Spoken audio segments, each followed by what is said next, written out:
नमस्कार, news for nation देख रहे हैं आप। आपके साथ मैं हूं ऋचा शर्मा। कोरोना संकट और लॉकडाउन के बीच बिहार विधान परिषद के चुनाव में देरी तो हुई, लेकिन जैसे ही देश भर में अनलॉक 1 की शुरुआत हुई, इस चुनाव को लेकर भी सुगबुगाहट तेज हो गई है। अब बीजेपी जेडीयू में बैक टू बैक बैठकें हो रही हैं, प्लानिंग और स्ट्रेटजी बनाई जा रही है कि आगे चुनाव में क्या कुछ मिल सकता है देखने के लिए। आपको बता दें कि 29 ऐसी सीटें हैं जिनका कार्यकाल मई में ही समाप्त हो गया है। 17 सीटें ऐसी हैं जिनका कार्यकाल 6 मई को समाप्त हुआ, वहीं 12 ऐसी सीटें थी जिसका कार्यकाल 29 मई को समाप्त हो गया। उसके बाद अब इसकी सुगबुगाहट तेज हो गई है।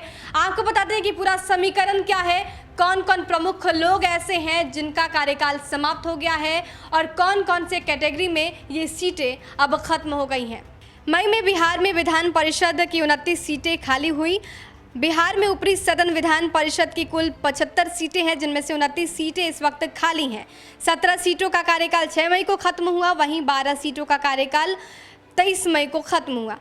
अब बताते हैं कि आखिर किस कैटेगरी में ये सीटें खाली हैं। इन सीटों को अगर अलग अलग कैटेगरी में देखा जाए तो विधानसभा कोटे की 9 सीटें खाली हो गई हैं, जबकि स्नातक और शिक्षक कोटे की 4 सीटें अभी खाली है। इसके अलावा राज्यपाल कोटे की 10 सीटें खाली हुई हैं, लेकिन जेडीयू के लल्लन सिंह और एलजेपी के पशुपति कुमार पारस के सांसद बन जाने के बाद उनकी भी 2 सीटें अभी खाली पड़ी हैं, जो कि राज्यपाल कोटे की भी सीटें थी। ऐसे में राज्यपाल कोटे की सीटों की संख्या बढ़कर अब 12 हो गई है। इस तरह बिहार विधान परिषद की कुल सीटों की संख्या की बात की जाए तो 29 है जिन्हें भरा जाना है। बिहार में जिन लोगों का विधान परिषद का कार्यकाल समाप्त हुआ है, उनमें से नीतीश कुमार में जेडीयू कोटे के 2 मंत्री हैं, एक नीरज कुमार और दूसरा अशोक चौधरी हैं। इसके अलावा जेडीयू कोटे से विधान परिषद सदस्य और विधान परिषद के सभापति हारून रशीद का भी कार्यकाल पिछले 6 मई को खत्म हो गया है। इन तीनों के अलावा जेडीयू की तरफ से पूर्व मंत्री पीके शाही, सतीश कुमार, हीरा प्रसाद विंद और सोनेलाल मेहता की सीट भी खाली हो गई है। बात बीजेपी की जाए तो कृष्ण कुमार सिंह, राधा मोहन शर्मा के अलावा पार्टी के राष्ट्रीय मीडिया सह प्रभारी संजय मयूख का बतौर विधान परिषद सदस्य कार्यकाल खत्म हो चुका है।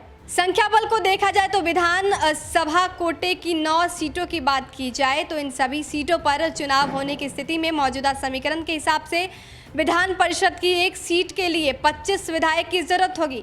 एनडीए की संख्या पर गौर करें तो इस वक्त 243 संसदीय बिहार विधानसभा में जदयू के 70, बीजेपी के 54 और एलजेपी के 2 एमएलए हैं, जबकि विपक्षी दलों में आरजेडी के 79 और कांग्रेस के 26 एमएलए हैं। इसके अलावा सीपीआईएमएल के 3, जितन राम मांझी की पार्टी यानी हम सेक्युलर से 1 और ओवैसी की पार्टी एआईएमआईएम से 1 विधायक हैं। और इसके अलावा बिहार विधानसभा में निर्दलीय विधायकों की संख्या 5 है।